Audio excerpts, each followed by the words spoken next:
Hey everybody, Kevin Duffy here from the Boston Herald, joined by Guregian. Week 1, the season opener, days away. Patriots have a pretty tough matchup in the Texans. We're going to take a look at the keys for the Pats to win this game. Karen, where do you think we start here? What's the biggest key? Offensive line. Last time they played, last year in week 3, somehow Brady survived 5 sacks, 8 quarterback hits, and basically being treated like a rag doll. But, you know, he's 41 now. You don't want him getting hit like that. Obviously, the Texans have some great pass rushers. They do a lot to get those guys free, whether it's J.J. Watt, Whitney Merciless, Jadeveon Clowney. You can just name them and name them. Brady just can't keep getting hit like he got hit last year. They're going to have to do a better job, give him time so he can hit his receivers. Yeah, under Bill O'Brien, the Texans actually have never beaten the Patriots, but they've beaten up Brady. Not only that Week 3 game last year where he fumbled 3 times, the AFC divisional round 2 years ago, Brady was 18 for 38, which is probably one of his worst playoff performances.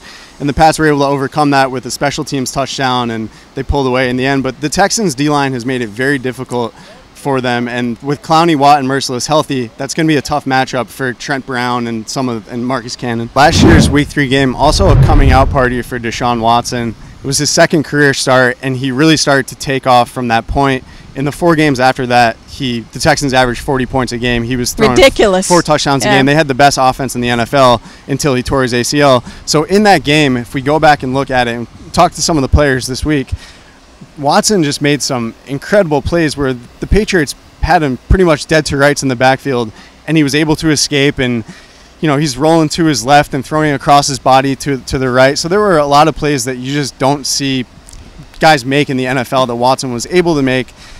The question this year is, he's coming off an ACL tear. Is he going to be able to have those kind of movements to improvise the way he did in Week 3 a year ago? Well, and another question, you and I both talked to Wes Welker, who's on their coaching staff, is do they even want him making those type of plays, or because, you know, they're really not in their playbook, so to speak, and putting himself in the kind of danger, you know, they can't afford to have him not play. Watson. Yep. So do they really want him wandering around like that and exposing himself like that? They've just got to get him to the ground. They were in the right spot last year. They just couldn't quite finish the play. Keep him in the pocket. They've got to keep him in the pocket and get him to the ground if he does try to escape and improvise the way he did. The last key, I think, the Patriots' offense is kind of a mystery right now. They really only have 3 receivers heading into this game. One of them, Cordero Patterson, isn't even really considered a full-time receiver. He's more of like a gadget-type player. Yeah. So how are they going to manufacture offense?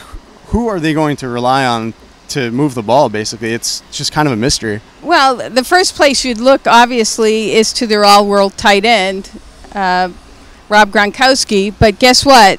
The Texans are also going to be looking to Rob Gronkowski, and I'm sure they're going to have him pretty well covered. If you try and eliminate Rob, or that's where the Texans' focus is, you do have a stable of backs led by James White, Rex Burkhead, who can catch the football and also, you know, provide Brady with outlets coming out of the backfield.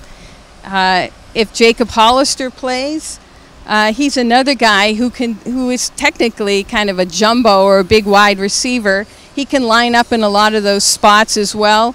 And, you know, Chris Hogan is also somebody else that, you know, Brady relies on a lot. Last year, basically half of their snaps were with 3 receivers on the field. That's going to change in September, I think. Yeah. We're going to see some 2 running back sets where Brady was extremely efficient, 40 for 50 for 478 yards a year ago. So we could see Burkhead and James White out there together. I think we're going to see more 2 tight end sets with Gronkowski and Jacob Hollister. Yes. Hollister's a guy who has some good size and quickness and can actually fill that slot role just in a different way than they've had like Amendola fill it in the past. Yeah. So that's really what I think we're looking at. And then you're going to see Patterson sprinkled in there with the end arounds, and you know, they will try and get him the ball in some cute ways because he's electric when he does have the ball in his hands. So they will manufacture ways to produce offense. Absolutely. All right, we will talk to you guys on Sunday. You can read all our coverage from the opener at bostonherald.com.